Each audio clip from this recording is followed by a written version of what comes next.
The Swiss proposal may have failed, but that hasn't stopped people from around the world taking notice about it.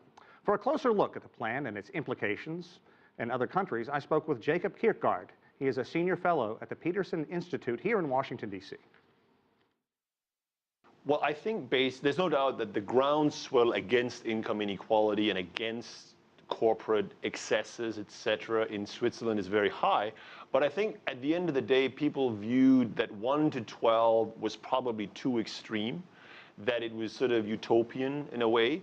I think if they had been cleverer and they had proposed, say, 1 to 25, which actually compared to the status quo today would still have meant that CEO salaries had been reduced quite substantially, sure. Then it could very well have passed. But I think they basically overreached. To back up what you're saying, here in the United States, the AFL-CIO, very powerful labor union organization, has a statistic out that says in 1980, CEOs made about 42 times the amount of money their workers did. Today, about 350. Are we heading toward a class war? I think that the risk is clearly there. And I think there are, in the case of Switzerland, there's a couple of issues that really aggravated it. First of all is that the Swiss taxpayer had to bail out the majority of the big Swiss banks in 2008. And certainly the voters haven't forgotten that. And then you also had a specific case in Switzerland with a former CEO of a large pharmaceutical company that basically left with a golden parachute of 70 million or so euros, which didn't go down so well because he was basically leaving, having not, in the eyes of many at least, done a very good job. So it's rewarding failure in a way. And I think those are the kinds of things that make the average person feel that the current economic system, even in Switzerland, sure, is basically illegitimate. And to further that, if you look at publicly traded companies, what matters is what they can do for stockholders. So if you continue to cut wages, cut benefits, implement furloughs, you're rewarded. How long can this go on, not only here in the United States, but abroad? You need to have a good middle class if you're going to have a solid economy. Yeah, well, I think the bad news is that if you look at the United States, and then at least in the rest of the world, it can go on for quite a long time until they catch up to us.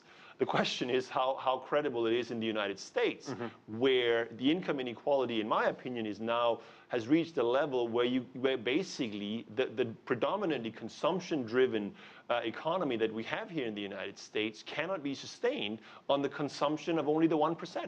It has to be much broader than that. And if you look at metrics for, one of the things we are proud of, quote unquote, in the United States is that we have delevered the household sector quite a bit, from 130 down to 105% of disposable income. But if you look at who is actually done the deleveraging, it's almost all of only at the top end, meaning that the average American has basically the same level of debt relative to his or her income as before the crisis. Yeah, and moving on, it's also once you reach the retirement age.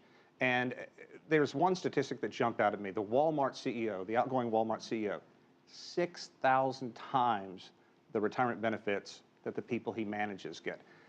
That just seems insane, and it just seems like it's breeding contempt, and it's breeding, pushing people to the edge to say, look, we have to do something. Maybe what happened in Switzerland didn't work, but we need to think about that.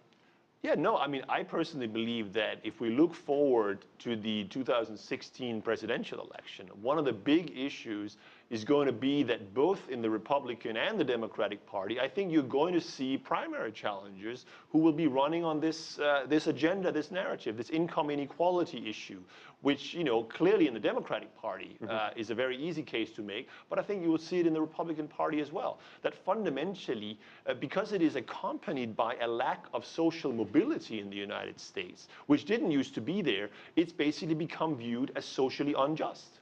And I think it'll have political implications fairly soon.